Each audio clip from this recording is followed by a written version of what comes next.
जिन परिवारों की सालाना आय 8 लाख से कम है, जिनके पास कृषि योग्य भूमि 5 एकड़ से कम है और जिनके आवास 1000 वर्ग फीट से भी कम है, इन सभी सामान्य वर्ग के लोगों के लिए सुप्रीम कोर्ट ने सोमवार यानी 7 नवंबर को 10% आरक्षण पर मुहर लगा दी है।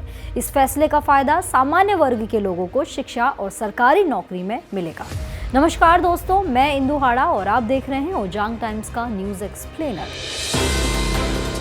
5 न्यायाधीशों में से 3 ने इकोनॉमिकली वीकर सेक्शन यानी कि EWS रिजर्वेशंस पर सरकार के फैसले को संवैधानिक ढांचे का उल्लंघन नहीं माना, यानी अब ये आरक्षण जारी रहेगा। आपको बता दें कि 2019 के लोकसभा चुनाव से पहले एनडीए सरकार ने सामान्य वर्ग के लोगों को आर्थिक आधार पर 10% आरक्षण दिया था। इसके लिए संविधान में 103वां संशोधन किया गया था। कानूनन आरक्षण की सीमा 50% से ज्यादा नहीं होनी चाहिए। अभी देश भर में SC, ST और OBC वर्ग को जो आरक्षण मिलता है वो 50% सीमा के भीतर ही है। केंद्र सरकार के इस फैसले के खिलाफ सुप्रीम कोर्ट में 40 से ज्यादा याचिकाएं दायर हुई थीं। इस पर सुप्रीम कोर्ट ने 27 सितंबर को अपना फैसला सुरक्षित रखा था। CJI UU ललित, जस्टिस बेला त्रिवेदी, जस्टिस दिनेश माहेश्वरी, जस्टिस पारदीवाला और जस्टिस रविंद्र भट्ट की 5 सदस्यीय संविधान बेंच ने इस पर फैसला सुनाया। चीफ जस्टिस और जस्टिस भट्ट EWS के खिलाफ रहे, जबकि जस्टिस माहेश्वरी, जस्टिस त्रिवेदी और जस्टिस JB पारदीवाला ने पक्ष में फैसला सुनाया। EWS के पक्ष में 3 जजों के फैसले इस प्रकार थे।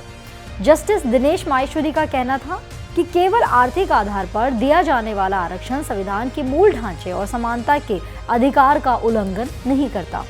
आरक्षण 50% तय सीमा के आधार पर भी EWS आरक्षण मूल ढांचे का उल्लंघन नहीं है, क्योंकि 50% आरक्षण की सीमा अपरिवर्तनशील नहीं है।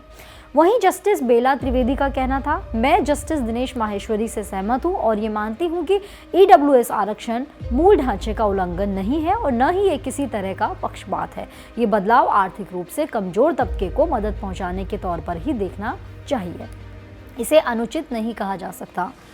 वहीं जस्टिस पारदीवाला का कहना था कि जस्टिस माहेश्वरी और जस्टिस बेला त्रिवेदी से सहमत होते हुए मैं ये कहना चाहता हूं कि आरक्षण का अंत नहीं है, इसे अनंत काल तक जारी नहीं रहना चाहिए, वरना ये निजी स्वार्थ में तब्दील हो जाएगा।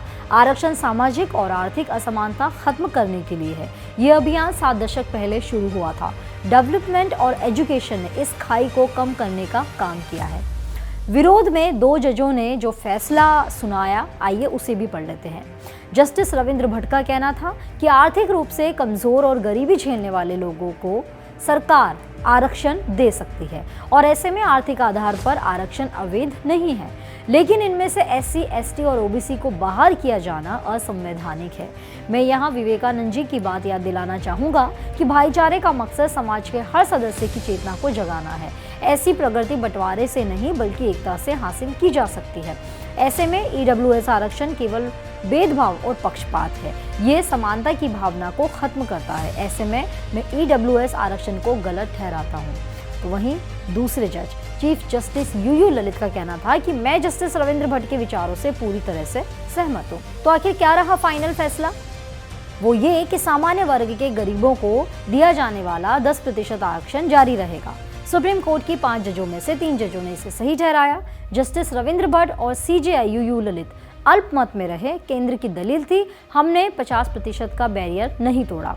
केंद्र की ओर से पेश तत्कालीन अटॉर्नी जनरल के वेणुगोपाल ने सुनवाई के दौरान कहा था कि आरक्षण के 50% बैरियर को सरकार ने नहीं तोड़ा है। उन्होंने कहा था कि 1992 में सुप्रीम कोर्ट ने ही फैसला दिया था कि 50% से ज़्यादा आरक्षण नहीं दिया जाना चाहिए, ताकि बाकी 50% जगह सामान्य वर्ग के लोगों के लिए बची रहे।